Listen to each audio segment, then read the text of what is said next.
Shalom jemaat yang saya kasihi di dalam Kristus Yesus Tuhan.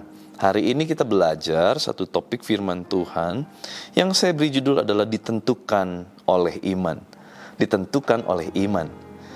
Ibrani pasal 4 ayat kedua, karena kepada kita diberitakan juga kabar kesukaan sama seperti kepada mereka. Tetapi firman pemberitaan itu tidak berguna bagi mereka, karena tidak bertumbuh bersama-sama oleh iman dengan mereka yang mendengarnya. Nah saudara, ternyata semua mendapat kabar kesukaan yang sama, yaitu keselamatan datang bukan karena perbuatan, tapi karena anugerah Allah. Ini semua untuk berlaku buat semua orang yang mau mendengarnya. Tapi kabar itu tidak berguna untuk semua orang. Hanya sebagian saja. Siapakah mereka yang sebagian itu? Mereka yang menerima dengan iman pemberitaan kabar keselamatan. Semua bisa dengar, tapi belum tentu semua orang menerima. Semua bisa dengar, tapi belum tentu kabar yang luar biasa baik itu menjadi kabar yang berguna. Kapan kabar tentang keselamatan itu menjadi kabar yang berguna?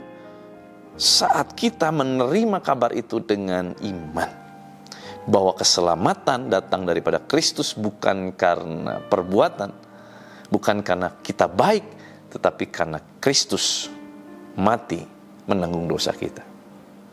Nah saudara, semua bisa dengar firman Tuhan. Di gereja sekalipun semua bisa dengar. Ini bicara untuk orang Kristen, ada pemberitaan firman yang bertumbuh, ada yang gak bertumbuh. Semua orang yang ke gereja pasti dengar, saudara ya. Bahkan yang gak ke gereja sekarang bisa melalui media sosial bisa dengar, tapi gak semuanya bisa bertumbuh. Padahal sama-sama Kristen, sama-sama dengar. Kok bisa? Karena yang satu cuman dengar, tapi yang satu dengar dan menggunakan imannya. Ini perbedaannya. Ada yang cuman didengar, jadi pengetahuan saja. Oh gitu ya, wah tadi khotbahnya bagus ya. Tadi saya dengar firman, wah bagus ya. Cuma jadi sebuah pengetahuan. Tapi tidak menjadi sesuatu yang mengubahkan.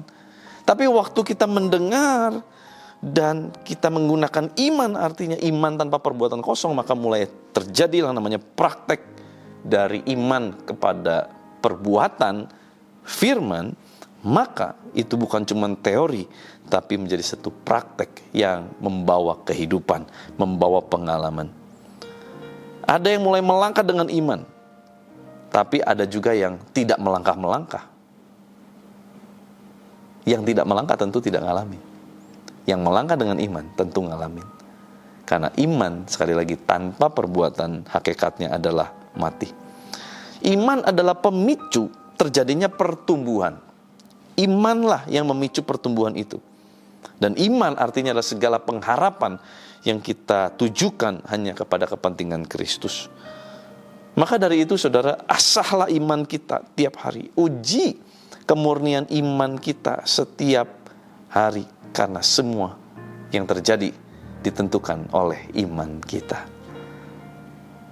Kabar kesukaannya semua orang bisa dapat. Tetapi yang berguna, kabar yang menjadi berguna adalah saat iman memberikan pertumbuhan kepada setiap firman yang kita dengar. Mari kita bukan cuma dengar saat teduh, tapi kita juga harus mulai punya iman yang tertuju hanya kepada Tuhan, bukan kepada kita. Oh, saya masih susah, saya masih bangkrut, saya masih sakit. Iya, tapi arahkan mata kita terus kepada Tuhan. Bahwa Tuhan yang kita sembah, Tuhan yang menyembuhkan. Tuhan yang kita sembah, Tuhan yang menghendaki kita hidup di dalam kelimpahan. Tuhan yang kita sembah adalah Tuhan yang agung, dahsyat, luar biasa, mengatasi segala Allah. Maka sudah selayaknya Tuhan yang model begitu, anaknya akan jadi anak yang luar biasa. Izinkan saya berdoa buat saudara. Tuhan, terima kasih buat firman-Mu, mengajar kami, mengingatkan kami, memberikan penghiburan, bahwa di dalam Kristus selalu ada jawaban, selalu ada jalan keluar. Tuhan, tolong umat-Mu. Apapun yang mereka kerjakan sepanjang hari ini, Tuhan jagai sertai mereka. Sampaikan dengan selamat dalam setiap perjalanan mereka sepanjang hari ini. Tuhan, lindungi mereka. Tuhan, jagai mereka. Baik usaha, bisnis, pekerjaan, kesehatan, kehidupan rumah tangga, pelayanan, karir, studi. semua Tuhan lindungi, Tuhan jagai sertai.